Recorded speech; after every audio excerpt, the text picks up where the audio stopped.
Shravanam, Mananam, Nididhyasanam. Listen, reflect and absorb.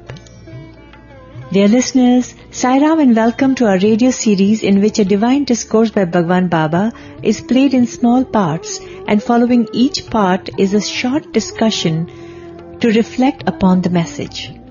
This is a part of Radio Sai's Thursday Live, hosted by Sai Prakash and Prem from Team Radio Sai every Thursday at 7:30 p.m. on our Asia stream. In today's episode, which was first broadcast live on 6th of March 2014, Mr. H.J. Bhagia, Honorary Assistant Professor at the Department of Management Studies at the Sri Satya Sai Institute of Higher Learning, participated as a guest. The discourses undertaken for study in this program are from the series of lectures delivered as part of the summer course on Indian culture and spirituality in 1990. The clips that you heard today were specifically from the discourse that Bhagwan delivered on 30th of May 1990.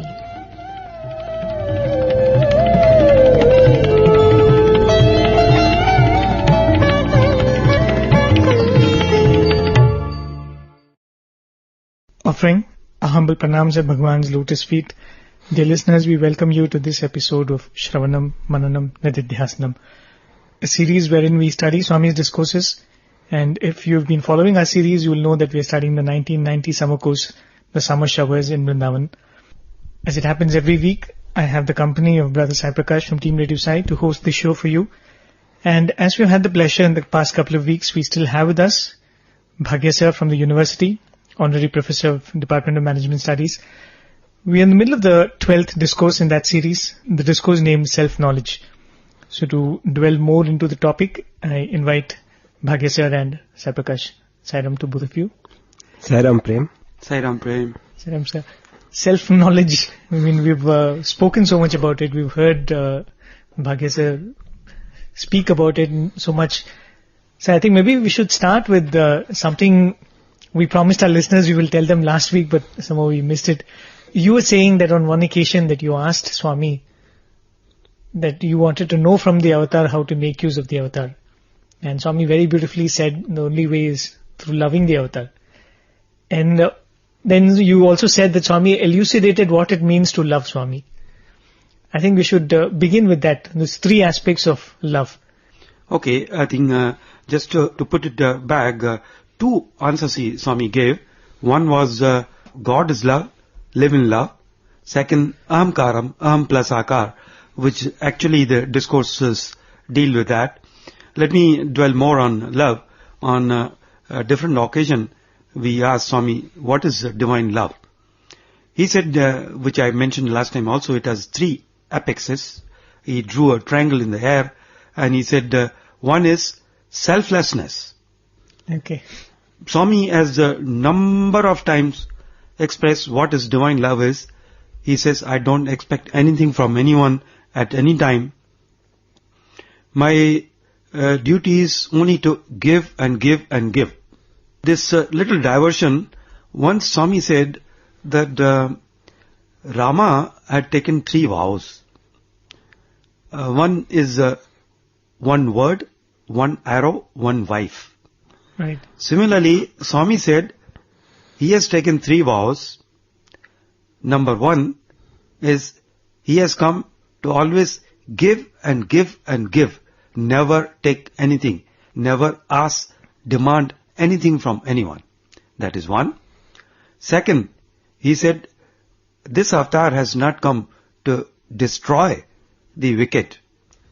It has come to guide everyone and transform even the wicked ones with love. Love will be the instrument. Third one, he said, if one's avatar gives some promise to a devotee, even if devotee forgets, Swami will not forget. He will be given what has been promised to him. Now coming to the love aspect, Swami has done so many, I don't think we have to narrate, day in, day out, continuously, 85 years, even now, in his omnipresence, he has been doing for all of us out of love. Once we prayed to Bhagwan, Swami, please talk to the MBA boys. He said, see, I don't know business. MBA, Master of Business Administration, I don't know business. Business, you give, also you receive or take. I know only giving, giving, giving. Never expecting anything from anyone. So many students come and pass. It's very easily said free education. But you just imagine, every student, so many lakhs of rupees are spent on him throughout his stay. After passing out, Swami doesn't say that at least little bit you should give back. Never. Similarly, look at the teachers. We receive all UGC skills from the university, Swami's university.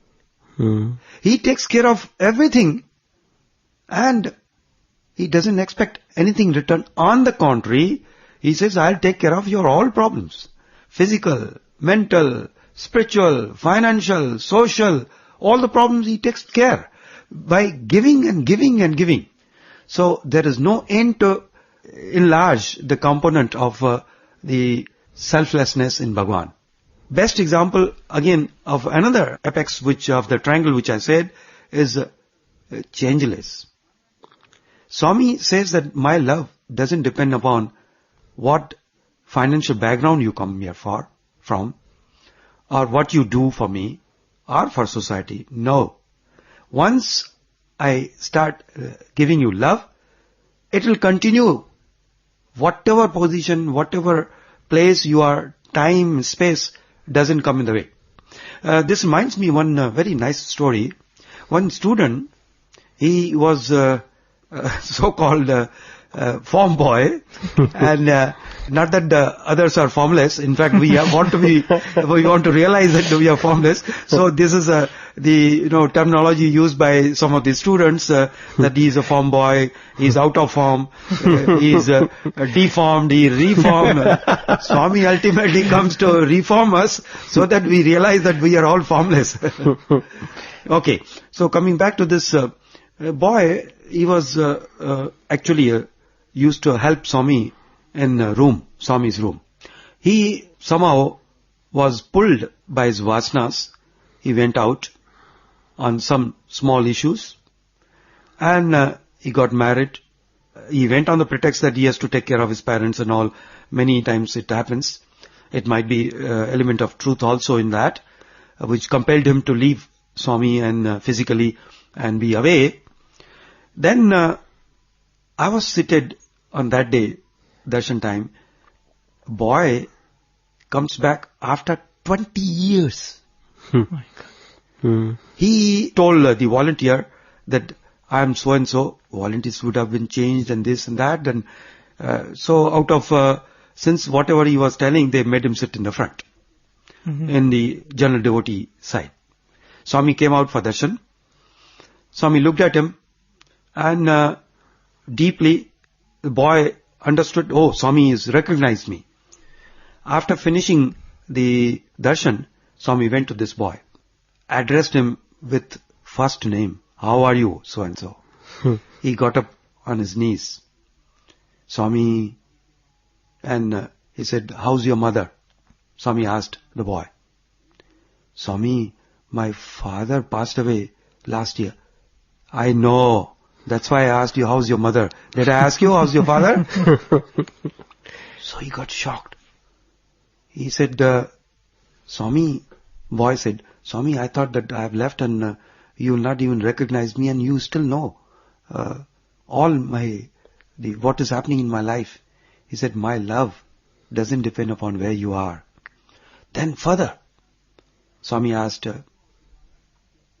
how's your daughter? Then he said, Swami, he said, see Ra, you went away from here. Your father passed away, you didn't tell me. You got married, you didn't tell me. You got a daughter, you didn't tell me. And this is the name of your daughter. Yes, Swami. But who you think gave name to your daughter? Go and ask your wife. Did I not tell her in her dream that keep this name? Boy was just, crying, and he was, sort of washing Swami's feet with his tears. And so there he said, Swami, please forgive me. He said, Swami told him, my love will never change. You people, no Swami, I never thought this, and that is your imagination. So this was a wonderful example of Swami's love, which is changeless. Let us come to the fearlessness of divine love. Fearlessness doesn't mean that you become fearless and you go on the ground and whosoever comes you can give him a slap or do any nonsense, illegal things, and you say that I am now free because I love everyone, so I have no fear. No, that's not a fearlessness. Again, I think I will narrate another incident. In Kodaikanal once, Swami used to be very close physical proximity and interaction. So one such interaction, Swami was giving an informal discourse to all the participants. And many VIPs used to come. One of the senior minister, I don't want to give more details, his daughter was also called to join. And she had a small boy, about 3 years old. The boy was very naughty. And Swami made her sit along with the other ladies. Swami started giving a discourse. Then, moment Swami started, this boy was restless. Obviously, the 3-year-old boy, what will he understand of a discourse? Swami, he signaled the lady that please control your child. She couldn't. In fact, when she was trying to calm him down, he was shouting more and more. Then Swami found it disturbing for all the other listeners. Swami angrily, apparent anger, told him, get out. And lady had to go out. Then Swami said, see, my love, it is out of my love that I wanted to teach her that she should control her child's behavior. And she should have a common sense when Swami is speaking. If child is not under control, she should go out. I have love for all of you. Love doesn't mean only goody-goody. When there's any deficiency, that also I should point out. I am not scared whether it is a minister or a prime minister or a president of any country or richest person on the world. My love is same for all of you, and I am not scared of anyone because I love you. So these are the three aspects of the selfless, changeless and fearless. Amazing. In fact, this reminds me of another incident in Kodaikanal when we were with Swami. There was, it's all a part of the drama, and one of the VIPs got up and he told Swami, the students were not behaving properly and all that. And Swami took everyone to task. And Swami gave us a thorough thrashing. Swami said, you boys have brought you all the way here and no gratitude. You are not behaving properly. What is the use of giving so much of love to you and all that? And we were feeling very upset and very sad that we have pained Swami. And next morning Swami came and Swami said, see, I will not go and stand on the road and scold anybody on the road. I am doing this to you because I feel I have the right over you. Wow. Wonderful. I have that hakku, that right. I have that right over you. So I take the liberty. This is also with love. Love. Correction is also with love. That's also with love. Very good. So, and as you are narrating that incident, another incident comes to my mind. This happened during the Bharat Cultural Meet. Yeah, I remember. And there was a dancer who came here, a professional dancer who came here many years later. In fact, I think last year or so. And he was with the dance group boys and he was narrating his experience. First time when he came to Swami, it was during the Bharat Cultural Meet. Okay. And he had performed dance And the next day Swami had called only him and one more musician into the interview room. And he is a well-reputed and a very famous musician. And the moment Swami came in, Swami was so angry with him. Swami said, "Bad boy." And this person was totally shocked. He says, nobody speaks to a renowned musician in that way. But Swami was like, "Bad boy." And Swami was saying that bad habits, bad thoughts, bad this thing. And he was like, even a father wouldn't, be so strict with son. Swami was absolutely, very, very strong, very sharp and strong on his words. And then he was wearing a chain. Swami told, "Bad chain." He removed it and of course materialized a chain and gave him. And then Swami told him, of course that was an advice for him, where Swami said, "You went to the stage without practice. Oh. You are not respecting the audience." This is very, very... Then he broke down because... It was a fact. It was a fact. And he broke down and Swami said, "Never do such things." And that person was saying, "I am so surprised that the musician continued to come to Swami, because the way Swami took him to task, it would have been..." That's his pure love, divine love. Divine love, absolutely fearless. Absolutely Wonderful fearless. Example. Wonderful example. It means, to the extent, if you imagine, he is not bothered whether because of his shouting at you, you leave him and go. Oh yes. Because he has done it with pure love. Yes. That's all. And I think that is a good example of describing what divine love is. Like really, in fact, that's what even Pandit Shivkumar Sharma said in one of the interviews which he gave us, He said that there was a day when his name was announced for a concert, and then Swami got up and he said, "The concert is not to be held today." And the other musicians who were with him were offended. He said, "Here is Pandit Shivkumar Sharma. Pandit Ji is such a world-renowned artist, and how could the Sai Baba do this to him? His name is announced, Purnachandra Hall is filled with people, and Swami is just walking off like this." And they found that Pandit Shivkumar Sharma was absolutely normal.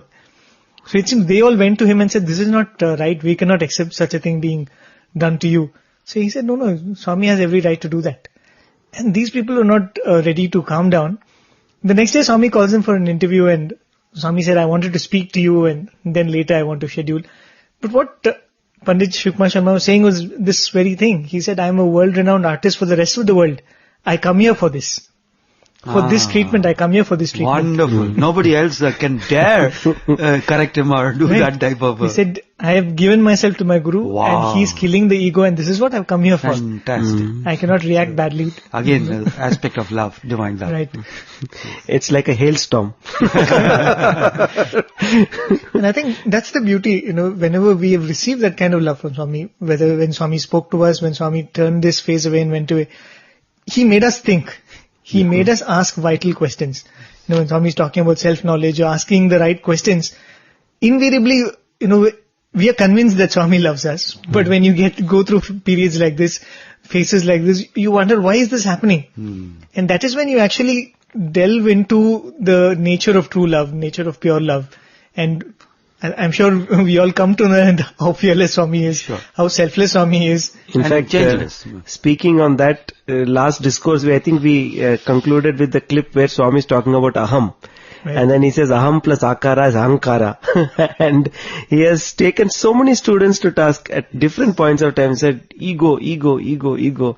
And I think in one of the series, in this discourses, Swami has said that ego is subtler than even buddhi. Correct. So he says after buddhi comes ahankara, then you go to the Atma. So it's a very subtle thing. And as I think you mentioned last time, the spiritual ego is all the more dangerous. But on ego, that's very, for the listeners, benefit of the listeners, I had asked Swami one question. Swami, what is ego? I can't see. He said, it is with you, in you. But Swami, how to identify? Very simple formula. If you consider that you are the body, that is ego. Oh. So simple. Identification with the body or the attachment to the body is ego. Body means not just physical body, physical body and the mind. The physical and then subtle, mental. That is ego. Once you are convinced fully that you're not the body and the mind, ego is already gone. But that doesn't mean that you will stop working. Just like if you recollect the story, Ramakrishna Paramahansa, he had told one disciple that, see, you don't react to any situation. In fact, he had told, the story was on the snake, cobra, that the villagers are afraid of you, so you don't, bite anyone. It's not good for you. Then he used to come out and for his food, but people will throw stones. They know that he's not going to do anything. So some other occasion when Ramakrishna Paramahansa was passing under that tree and saw this snake, he told him, "Arey, what have you made of yourself?" "Master, you told me not to react, not to bite." He said, "I told you not to bite, but I never told you not to hiss." You can hiss, but don't bite. So even if you identify yourself that you are not the body and the mind, you are the pure self, Atma, you will continue all your activities. Nobody else will come to know that you have understood the truth. Ordinarily, but when it comes to certain moments, your responses, your reaction to the situation will be far different from the ordinary person. Because you know that Atma is every item in the world is a manifestation of unmanifest Atma. So you will not cheat anybody. Even if externally you show anger, it will be just a superficial, not deep from the heart. You will not, try to deceive a person. You will not put him down. All these things will automatically come as a change in your personality. Other people will realize, you will think that is true. No? I'm not the only person. Everybody is the embodiment of same Atma. So that great change comes to. In fact, you will do your duty so diligently, so efficiently, because you don't expect anything in return. How can you expect anything from your own self when you do a good work? While doing good work, you enjoy. That's it. That is the benefit. There are many nice way to understand, but the prerequisite is that one has to carry out the sadhana to reach that goal. Once you reach the goal, then there's no difference between so-called realized and unrealized, not realized. Why I say so-called realized? There is no separate entity who can say, I have realized. What he has realized is that there is only one self. All of us are manifestation of that self. There is no individual separate person, entity to say that I am the self-realized person. He is expressing his ignorance. Talking about this, I think one of the ways Nisargadatta Maharaj used to put off the people who come to him, Yes. they would come and ask him, Master, how do I realize the self? And he would say, who wants to know? So they used to think that he's asking a question which will put them off, but actually he's asking a question which is very, very essential. He says, find out who wants to know. In fact, Raman Maharishi's method also was on self-inquiry. Who am I? Right. Anything comes, inquire, who am I? To whom the thought is coming? Who wants it? Then automatically mind will shut. I think this idea of understanding what ego is itself is a very important point in spiritual, because we always associate ego with arrogance and pride. But in fact, you can be egoistic even by being humble. Oh yes. Because, as Swami would say, even an inferiority complex is also an expression of ego. Because you are thinking that I cannot do this or I am not capable of this. Yeah, once very nicely, very senior devotee, before starting, he said, I pray to Swami, Swami, speak through me. And okay, good, nice way to start. Then he said, Swami, he told the listeners that, whatever good comes out from my mouth, it is directly from Swami. And if there are any mistakes, please forgive me, it is my mistake. Then Swami next time caught him, what do you think, huh? Once you say that whatever comes out from your mouth, it is my will, then how can you say that only this is God's will and this is your will? Everything is my will. Surrender totally. Don't. So, even if, believe me, if somebody comes and you bash him, it's also part of the divine drama. You know immediately next moment, hey, it's a drama. In a drama, you have to play a part which may not be favorable or acceptable to some other people. But it is a drama. Once you understand it's a drama, nothing will touch you. Beautiful. I think we should play the clip Okay. and You said, see what Swami has I think told. Swami stopped at the point, as you said, where he was saying Ahankara. about aham. Hmm. Okay, this is, I think, the third clip in that discourse. ఈ అహం దేహంతో తాదాత్మ్యం పొందినప్పుడే ఇది అహంకారంగా మారుతున్నది. When this aham identifies itself with the body, then it becomes ahankara or ego. ఈ అహంకారము ప్రాకృతమైనటువంటి భావము. This ahankara or ego is the worldly. అహం దివ్యమైనటువంటి వాణి. This aham is the divine voice. దీనిని కేవలం పాండిత్యము చేత కాని ధీశక్తితే కాని గుర్తించటం అసాధ్యము. It is not possible to experience this divine voice either through scholarship or through intellect. ఎంత గొప్ప పండితుడైనప్పటికీ దృష్టియే లేకుండినా వస్తువును చూడలేడు. However great a scholar may be, if he does not have the eyesight, he cannot see an object. పాండిత్యము తెలియనప్పటికీ పామరుడైనప్పటికీ కన్నులున్నటువంటి వాడు వస్తువును స్పష్టంగా చూడగలుగుతాడు. A person without any scholarship, if he has the eyesight, he can see the objects very clearly. వేద శాస్త్ర ఇతిహాస పురాణములన్నీ కూడా పఠించినటువంటి యొక్క మహాశాస్త్రజ్ఞుడైనప్పటికీ నిద్రయందున్నప్పుడు జాగ్రత్త ప్రపంచమును ఏమాత్రం కూడా చూడలేడు. A person who would have mastered all the Vedas, Shastras, Puranas, etc., when he is asleep, he does not know the world which is existing outside of him. కానీ మేల్కొన్నటువంటి వ్యక్తి ఏ శాస్త్రములు చదవకపోయినప్పటికీ ఏమీ తెలియకపోయినప్పటికీ జాగ్రత్త ప్రపంచమును చూడగలుగుతున్నాడు.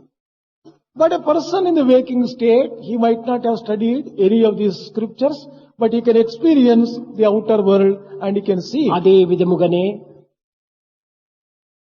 మానవుడు గుర్తించలేనటువంటి యొక్క ఆత్మశక్తిని ఆత్మజ్ఞానమును కూడాను చిత్తశుద్ధి చేత గుర్తింపబడుతున్నాడు.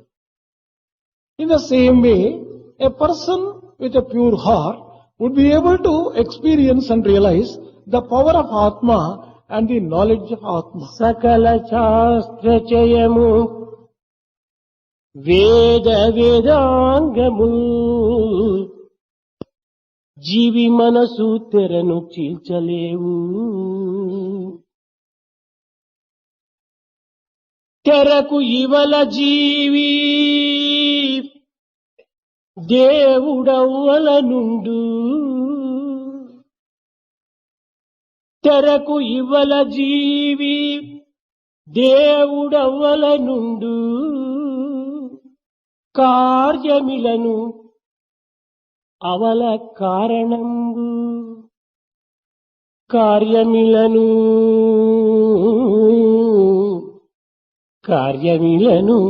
అవల కారణంబు.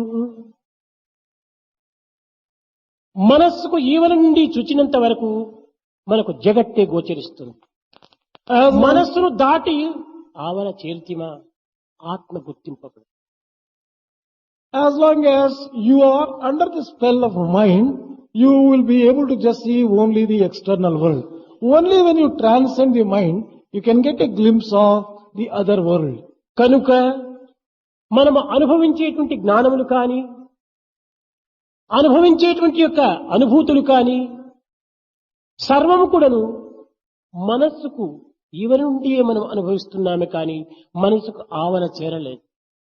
All the knowledge which we are having and all our experiences are within the scope of the mind alone. They have not been outside of the mind. సముద్రములో చేరినటువంటి యొక్క నదికి ప్రత్యేక రూపనామములు ఉండవు. Once a river gets merged into the ocean, it loses its name and ఎప్పుడు form. సముద్రంలో చేరిపోయినే తన యొక్క రూపనామములు కోల్పోతుంది. Once it merges into the ocean, it loses its name. and సముద్రం form. ఒక్కటే నిలుస్తుంది. There it will be only one ocean which will be అది ఏ remaining. బ్రహ్మవిత్ బ్రహ్మైవ Bhavati. That is the బ్రహ్మతత్వమును కనుగొనుటకు బ్రహ్మజ్ఞానమే కావాలి. that is the- ఆత్మతత్వాన్ని అర్థం చేసుకున్నటకు ఆత్మజ్ఞానమే కావాలి. if you want to understand Brahma, knowledge of Brahma is essential. If you want to understand Atma, knowledge of Atma is essential. కనుక మానవత్వములో ఆత్మతత్వాన్ని మనం గుర్తించాలని ఆశపడేటువంటి సాధకుడు భౌతికమైనటువంటి యొక్క క్రియల చేత ఆత్మతత్వాన్ని పొందటం అనేటువంటిది ఇది కేవలము మానసిక వృత్తులే. If a person wants to understand and experience the principle of Atma, if he wants to approach through the physical things, well, he will be reaching only delusion of the mind. ఆత్మ సర్వత్రా ఉంటుండాలి. Atma exists everywhere. all pervasive. ప్రపంచమంతా ఉండినటువంటిదంతా కూడాను ఈ ఆత్మ చైతన్యమే. What you find in the entire world is only the consciousness of కేవలం Atma. దేహం ఉన్నంత మాత్రమే మనకు గోచరిస్తుందని భ్రమించటము ఇది కేవలము మానసిక కల్పమే. It is one of the delusions of the mind to think that we can see the world as long as we are alive. ఘటము ఉండినా లేకపోయినా, Whether there is this body or this body doesn't, where there is the pot or pot doesn't exist. ఈ ఘటమునందు జలము ఉండినా ఉండకపోయినా, Whether there is water in the pot or no water in the pot. సూర్య ప్రతిబింబము సర్వత్రా ఉంటూనే ఉన్నది. The rays of the sun are everywhere. ఘటములోని జలము ఉండినప్పుడు మనకు ప్రత్యక్షంగా గోచరించవచ్చునే కానీ అది లేనప్పుడు ఇది లేదు అని చెప్పుటకు వీలు కాదు. When there is pot and water in the pot, you may see the reflection of the sun in that. But just because there is no pot and no water, to say sun doesn't exist is ignorance. కనుక దేహం ఉండినా మనస్సు ఉండినా లేకపోయినా ఆత్మ అక్కడ ఉన్నది. Whether there is the body or the mind, or whether it is not there, still Atma అయితే exists. ఈనాడు నీవు అనుభవించేటువంటి అనుభూతులు దేనికి సంబంధించినటువంటి? What are the experiences which you are undergoing now? దేహం అనేటువంటి పాత్రలో మనస్సు అనేటువంటి జలం ఉండటం చేత అందులో నీవు ఏదో ఒక భ్రాంతి చేత నీ యొక్క రూపాన్ని నువ్వు చూడగలుగుతున్నావు. As there is the pot of the body and the mind of water inside the body, you are getting some kind of distorted reflection of your own real self. పోనీ అది సత్యము అని విశ్వసిస్తామా అంటే అది సత్యము కాదు. Suppose you want to believe that as the truth, well, it is really ఇది నీ not the truth. ప్రతిబింబమే కాదని చెప్పుటకు వీలు కాదు. It is your own reflection, but it is different. సాక్షాత్ ప్రతిబింబము కాదు. But it is not a true reflection. ఎట్లనగా విద్యార్థులకు చక్కగా అర్థమవ్వలేదు.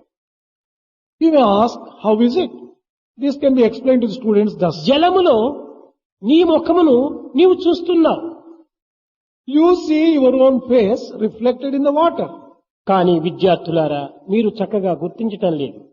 మీ ముఖమే అందు కనిపిస్తుండాది కానీ ఇది కేవలం ఉల్టా సీదాగా ఉంటుండాది. లెఫ్ట్ ఐ రైట్ గా కనిపిస్తుండాది, రైట్ ఐ లెఫ్ట్ గా కనిపిస్తుండాది.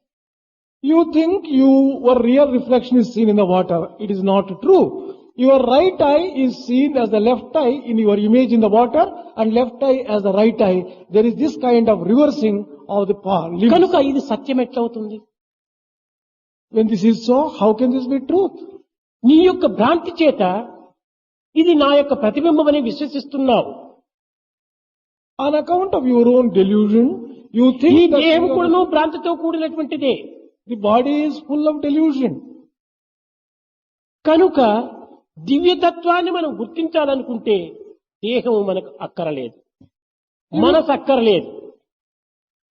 If you want to really experience and realize the divine principle, body is not required, mind is not required. అయితే దీనిని సరిగా అర్థం చేసుకునేంత వరకును దేహేంద్రియ మనోబుద్ధులు చక్కగా మనం పోషించుకోవాలి.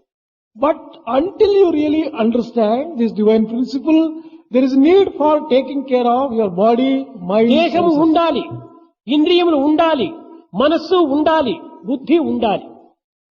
You should have body, mind, senses and intelligence. అయితే వాటిని సక్రమమైనటువంటి మార్గంలో మనము అనుభవించాలి. But you should experience and enjoy them in the proper way. ఆ విధంగా సక్రమమైన మార్గంలో దీనిని అనుభవించకుండా ప్రవేశపెట్టకుండా మనం పెడమార్గంలో వీరిని ప్రవేశపెట్టినప్పుడే మనకు అనేక విధములైనటువంటి యొక్క బాధలకు, దుఃఖములకు, విచారములకు గురి అవుతున్నాం. Instead of putting them to the proper use and enjoying all this equipment properly, if you misuse them, put to the wrong use, you get into all sorts of troubles, problems. ఇవన్నీ కూడా కేవలం భ్రమల చేతనే సంభవిస్తున్నాయి. All these experiences are arising out of the delusion only. What a powerful clip. I think Swami is very clearly indicating the process, how the changes go in, and how clearly he is telling body and the mind is required. Without that, you can't experience. But once you experience, then body and the mind is not required. So, it is a wonderful, the key. We have to keep our body in balance, which will not require too much of attention. We don't have to pamper our body. We cannot punish our body. Keep it in a balance till you reach the goal. That has been given only for that purpose. So beautifully brought out. I just think even these examples of the water in the pot, Yes. these are all very Upanishadic examples. Yes. And I'm sure they are all from the Upanishads. Basically, as somebody was saying, Swami is not explaining the Gita, he is giving the Gita. He is giving the Upanishads, he is actually teaching the Upanishads again. I remember in Brindavan, just before Swami's discourse during one of the festivals, a senior devotee spoke before him. And he said, we are so lucky that we are receiving the Sai way from Swami himself. The Sai way is going to be the path of redemption. When Swami spoke after that, Swami said, see, this devotee, out of his love for me, is saying that Sai way and all that, there is nothing like Sai way. This is the eternal way. This is the Sanatana. This is the most, this has been given to you by ancients and for ages and ages. I am only come to reiterate it. There's nothing new about what I'm saying. Very true. Sir, I just had one thought. Swami is bringing out these so emphatically that you have to live in this Atmic consciousness. And you partly answered this question before. But if a person actually experiences that oneness, what will his state be? If he experiences oneness with the Atma, if he experiences that unity, what will he be like? What is his experience going to be like? Actually, there's no external difference. What you observe, when he, with a firm conviction, realizes what he is and what everyone is, he will not make any distinction between the people. And for a moment, if he is not matured enough, he will feel dejected in the world. Because nothing is of any value. It's like this. Depending upon what he has done in the past, suppose he has collected a lot of knowledge. He has been on this spiritual path, maybe guided properly or even misguided. Many times they think that, acquiring some siddhis, powers, so he has become very spiritual, even control over 5 elements, creating fire or things like that. They think this is actually the form of ego. Now, supposing he is an ordinary person, he has accumulated thousands of 1,000 rupee notes. And suddenly, government declares that these are invalid. What will be his state? Whole life he has been collecting money, earning, amassing, and suddenly he finds he is zero. So similarly, the sadhaka, when he is on that path, when he realizes what is the ultimate truth, then he will be nothing. Because nothingness is everything. Everything has come out of nothingness. And if he continues or he seeks the guidance from within or Guru without, his behavior will change. He automatically will pour out love because he will not find any person different from him.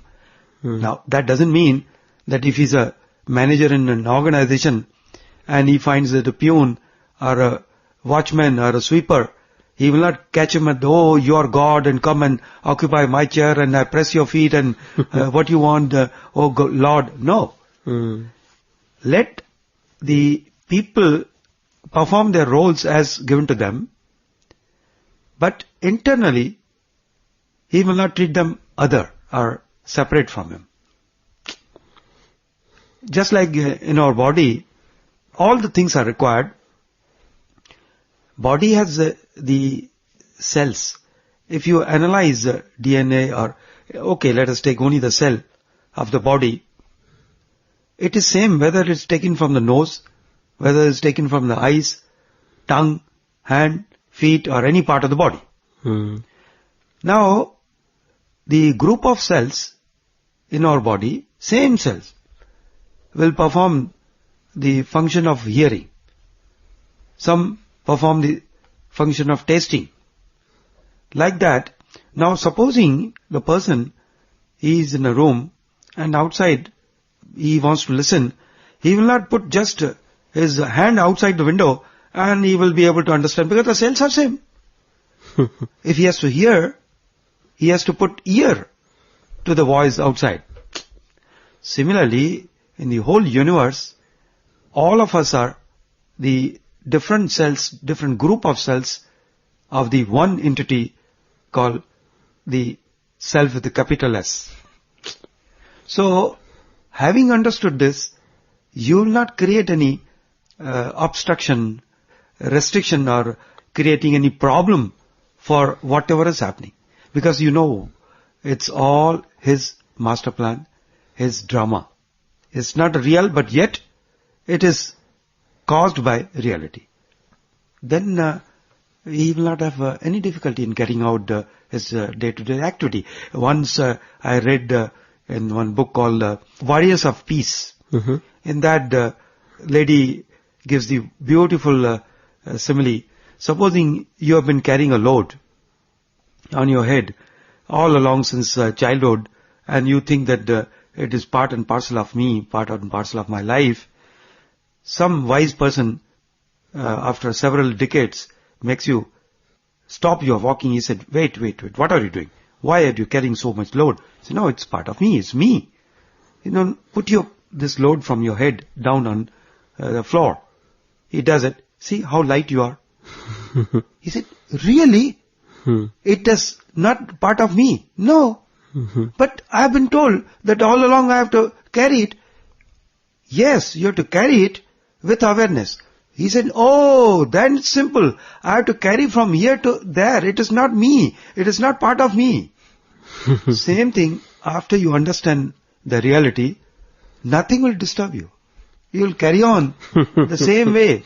Person will not be able to find out. There are no specification of a realized person or otherwise. Simple. So basically, even in the world today, there may be so many who are realized. Exactly. And who are just moving amongst. That's it. Beautiful. But once you have understood from the behavior of another realized person, you will be able to identify. Okay.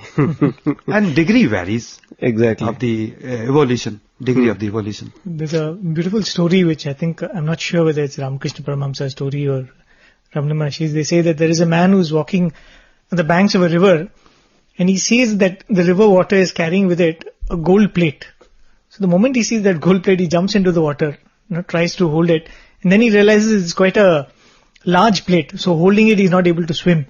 So with great difficulty, he's trying to swim and he's drowning because of that plate. Then suddenly some people tell him that, just let go of the plate, at least save yourself. So finally, without any option, he lets go of the plate, comes to the bank, and he's sitting and crying and crying and crying, my plate is gone, my plate is gone, my gold plate is gone. So the people who asked him to come back to the bank, they come and tell him, that plate was never yours. You have not lost anything. And then he realizes, oh, that's true. It was never mine, and it was not mine to lose at all. It reminds me of once a very beautiful thing. After I joined here, it's a personal thing, but I don't mind sharing. My elder sister, she had seen me that how, before joining here, how outside in the corporate world, I had a wonderful life, everything, chauffeur-driven car, all whatever perks you can think of. So here, Swami makes us stay in an ashram, like an ashram. So she came to visit me. Seeing me, she started crying that I have seen you live like a prince. What is this? You are living like a fakir. I said, yes. At that time I was not happy. Now I am happy. What is fakir? Fakir is the one who has no fikr. There's no worries. So I am very happy. What's your problem? Later on, she also realized, she said, yes, what you said was right. The question is, how can you be happy? That's it. When we have to take care of so many things to be happy. Beautiful. Going back to that analogy which Swami said, of the pot and the water, it's very interesting because many people come and ask us. I've had many people asking, what is the form of sadhana which Swami prescribes? Whether it is yoga or meditation, what form of meditation, or is there anything which Swami prescribes? Because we often think that this body has to be done something with. You have to do some contortion with the body or some kind of austerity the body and mind has to be put through. But that is something which Swami has challenged not only in this discourse. Here Swami is saying that just make use of it in the right way. That's exactly what Swami said when he spoke about the senses and body. So it's a very different thing Swami is telling us. No, I think Swami very clearly brought out, he said all the sadhanas are for chitta shuddhi. Yes. Okay, taking the example little at a larger scale, say water in the pond. You know that as Swami said, the body and the water inside body, vessel and water inside, ultimately you have to go to the bottom. You have to go where you are, where the self is. It's not physically lying there, but I'm just giving the simile. In a pond, you want to see the bottom of the pond. Two obstacles will come. Water, if it is dirty, you can't see its bottom. Even if water is pure, but if it is wavy, then also you can't see the bottom of the pond. So, only when the water is pure and steady will you be able to transcend the water and go to the bottom. Similarly, with the mind. Swami said, Chitta Shuddhi is the only thing which you can do. You purify the mind and also make the mind steady. These are the two aspects of the mind which have to be controlled. So when you do that, mind is not separate from Atma. Mind itself is a part of Atma. It's an instrument or a medium through which the Atma operates. So the principle is only one Atma. When it gets filtered through mind, it gives the different appearance. Similarly, the same example which Bhagavan said that the pots in the sun, if the pot is dirty water, then the reflection will be different. And if the pot, you just blow air along, the water will be wavy, again the reflection will be distorted. Reflection of the sun. Sun is one. We appear to be different because of the composition of the mind. That's why these sadhanas are required to remove the impurities and maintain equanimity. Once we do that, that itself, you will see yourself, you don't have to see outside, that we are all embodiment of the same Atma. Sir, when you are inquiring, suppose I am sitting and asking, who am I, who am I? So what is the benefit of that? Now when I am asking, I am still asking through the mind. The mind is asking, who am I? It's analyzing. Yeah. And it's saying, okay, I am not this body. It's like a practical, it's like a theoretical fact that we tell to ourselves. Yeah. But how does it help us in the experience? Extending the same example, of course, those who have sincerely been practicing, when you inquire, who am I? There will not be any answer. If you are getting an answer, that answer also comes from the mind. Correct. That I am so and so, I am realized, or I am very strong in this aspect or that. This is all mind. Hmm. So when you ask sincerely, who is asking question? Okay. There will not be any answer. Mind will be calm. Okay. So that's one aspect of the Chitta Shuddhi, the steadiness. In fact, when a person sits quietly, keep on inquiring, based on his vasanas, he will have a tendency to go out. Out means mind. Mind will go out. Mind will either think of brooding over past or think of future. It's very difficult for the mind to be in here and now without worrying about what had happened and without thinking of what is going to happen. Live in now. If you do that, moment by moment, Okay. then mind will get used to it. It will not try to again go out of present now. By doing that repeatedly, as we have learnt, eating, walking, talking, writing, with practice, it requires a lot of practice. That is called sadhana. Okay. Once you have reached a certain level, it will become natural to you. You don't have to put efforts. For instance, it's so simple. Since childhood, we have been told, I might have given the same example, but I will extend it a little more. If childhood, every person's mother, suppose she told me that you are a boy. Now, I have to accept whatever mother has said. And when something happens, which is my language or my action, mother keeps reminding me, hey, you are a boy, not a girl. Do this, don't do this. So repeatedly with the mind, I am reminding myself, hey, I am a boy. I should be doing this, or I should not be doing this. I should use this as a pronouns, this and that, like that. Now, once it is well established in my mind, whatever I do, whatever I say, whatever I think, will I ever remind myself that I am a boy? Because it is now my natural thinking. If somebody tells me suddenly, "Arey, here is news. You know, one person, male, 35-year-old, he delivered a baby." Impossible. Because I know male will not have a capacity to deliver a baby. So like that, by these sadhanas, once it gets established, initially you'll get glimpses. Repeatedly mind would like to have more and more of that. By doing that, mind will get well established, then mind will not raise any question. Mind will go out from your process of sadhana. Then what remains? You are.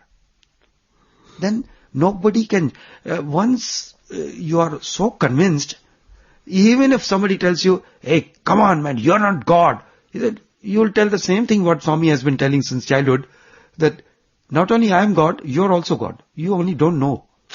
Even if somebody cuts your throat out, still you will not come down from the fact that you are God. All of us are God. That conviction is required, and that conviction will not come just like that. So mind is utilized. As last time also we said, supposing a person on walking on the path, he gets a thorn pricked in his foot. He is walking barefooted in a jungle. He searches another thorn, removes the thorn which has gone inside, and throws both the thorns. He is free from the thorn. So mind is used as an instrument to overcome the tendencies of the mind. Then he is free from the mind. So what you're saying is that what people associate with spiritual sadhana, like for example, if be it Kundalini energy rising up, or Kriya Yoga, or Bhakti Yoga, Jnana Yoga, different paths. So you're saying that all these different paths are leading to the same goal. Exactly. And so if somebody is on the spiritual goal, like just for example, this experience of Kundalini rising, is that a mandatory? Or is it only when you follow a particular path that you feel these experiences? Or if you're following the path of self-enquiry, do you feel the energy rising? Is it actually a physical thing that happens, or is it just the bliss that you experience therefrom?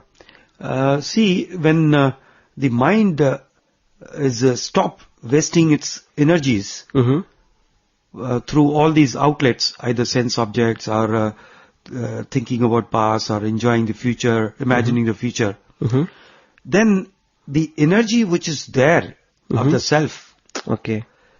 it will bubble within you. You are not letting it out in any way. Then you will be always in bliss. Bliss doesn't mean that you will keep on smiling like a madcap. Bliss means no good or no bad. You are free from favorable, unfavorable, duality, right or wrong, high and low. For you, always the same. Maintaining equanimity under all circumstances with awareness, with understanding will give you the bliss. Bliss is just a word we have given. There's nothing like which describes some characteristics or specifications of the bliss. Now, different paths will give you different milestones before you reach the goal. So, ultimately all the paths will merge in self, in one, where you are nothing. Till body and the mind exist, there will be duality. Two non-dual aspect is before the body was given to you and after the body dies. It's the body and the mind complex which takes the birth and the death, not you. You remain same. That's why Swami said, you are not dependent on body. But the tricky game is, if the body and the mind was not there, you didn't know what you are. The self or the awareness doesn't know what the self is. Only when the body is given, is a very fraud of the highest order, body and the mind is given to you, or consciousness is given, you feel you are a separate entity, and that is called ego. Identification with the body and the mind is called ego. And then again, that ego tries to find out what is the ultimate truth. So it's a tricky game. You can come out only with grace of God. But grace of God you learn only when you put very sincere efforts in the direction given by the Lord or a guru within or guru without. That's a game I have understood. Beautiful, sir. Beautiful. So basically what you're saying is, even for hundreds of years, if anybody does penance or how many are births, he has to come to this conclusion. Oh yes. Even small things to get rid of it, it may take births, thousands of births.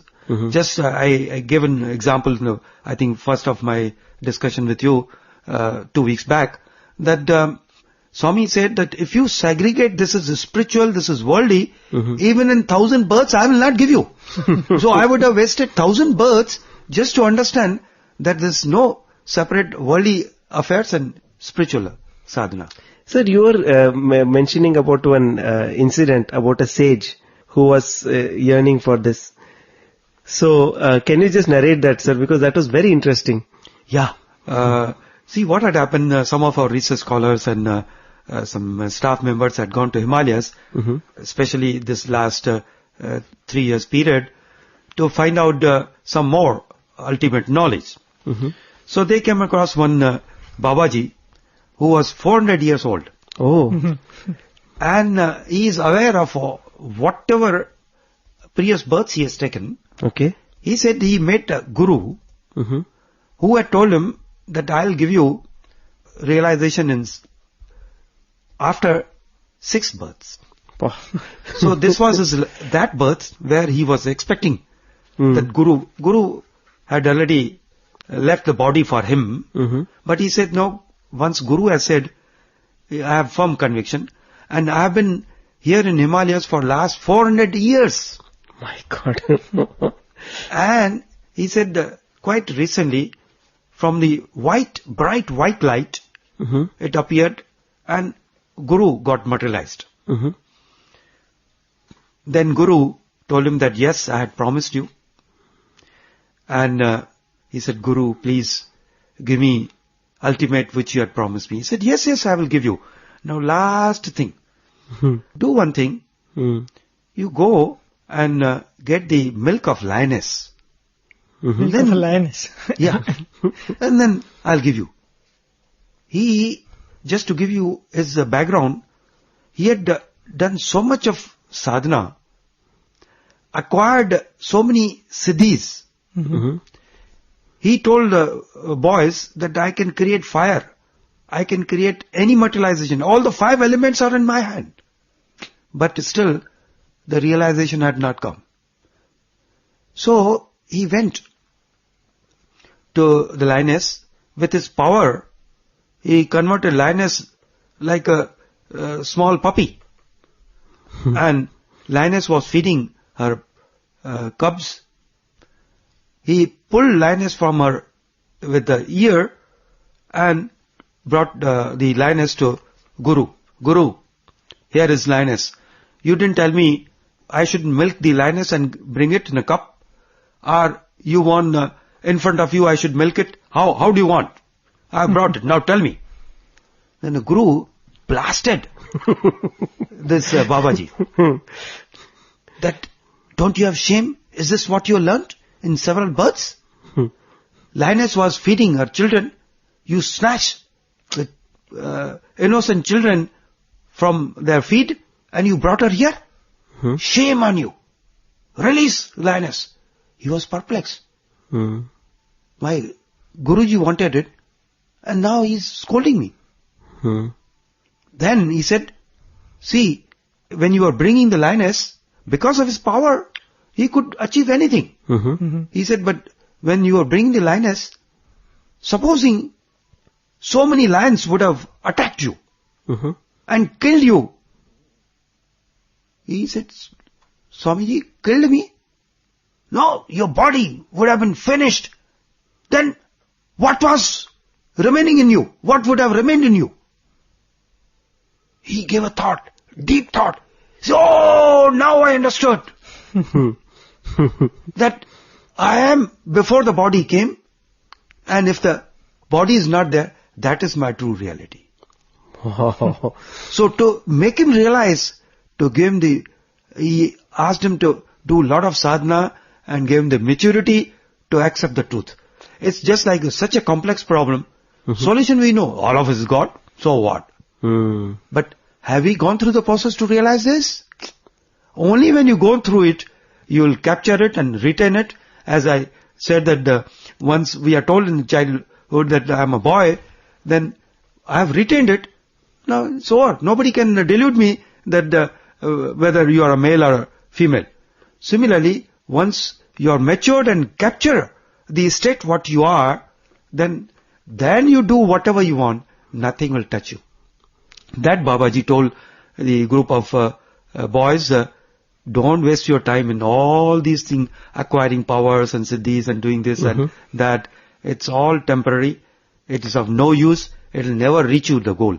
Ultimately, you have to realize with a firm conviction internally with yourself. Of course, it will come with the grace of your Guru within or Guru without. And ultimately, the self will drag you towards itself. Then that's the end of the drama. Beautiful, sir. There's a wonderful story I read some time back where there is this spiritual aspirant who's going into the forest. A yaksha comes in front of him and he says, I'm very pleased with you. I want to offer you a boon. He says, ask whatever you want. So he said, I should have enough wealth in my life. The yaksha is surprised knowing the background of this person that he's asking for money. So he says, yeah, I've granted that. Anything else you want? So he said, I want good health all my life. He said, okay, I grant all that. And then the yaksha asked him that you're a spiritual aspirant. Why aren't you asking for spiritual gifts? You're asking for worldly gifts. And then the man says, see, what comes easily will go easily. These are things I can afford to lose. But spiritual gifts I cannot afford to lose. So I have to earn them. Wow. Very right. Wow. So in that sense, what you said, we have to actually go through that whole process. And the beauty of being in the presence of a guru is that, where there is a very narrow path which we take, and we always have the danger of falling either way. But as Swami said, told one of the devotees, he said, I'm like that mother elephant which teaches the baby elephant to walk. Very nice. The mother elephant will keep the baby elephant within the 4 legs. And if it tries to stray this way, one kick from this side. Tries to stray that way, one kick from that side. He said, that's how I take you through the path. Wow. And also, as you were saying, birth after birth, I was a bit rattled, but is it going to take so long? But Swami says in some of his discourses very beautifully, if a room is dark for 20 years, It just needs the click of the switch, and in an instant it's full of light. Yeah. So with the grace of God, anything can happen instant. It can just happen in an instant. Switching of light reminds me more deeper than this. Same, maybe a different occasion Bhagavan would have said. One person said, Swami, I've got a lot of problems in my life. Please solve them. He said, no, you have to go through. I'm just a signpost. I'll guide you. No, Swami, but you have to remove the problems from my path. He said, no. Just imagine a hall filled with furniture, chairs and tables are lying zigzag here and there. And you have been asked to enter at one point, door, and exit from the other door. Now it's totally dark. Moment you go, you hit here, you hit there, and you fall, you again get up, but you have been told. So it takes very long time. What I do, I don't remove the obstacles from your path. I simply go and switch on the light. Now you know, find a way out yourself. Beautiful. Get out of the hall. So that's exactly Beautiful. he does the switching of light. So your karma you have to undergo. But I have given you the buddhi. Correct. Now you find the way out through all the obstacles. Wonderful. Thank you, sir, for being with us. I think we'll conclude with that. On behalf of all our listeners, we thank Bhagya sir for being with us. And thanks Swami for having given him for our show for the past couple of 3 weeks. And on behalf of Sai Prakash, I offer this humble offering of ours at Bhagwan's lotus feet.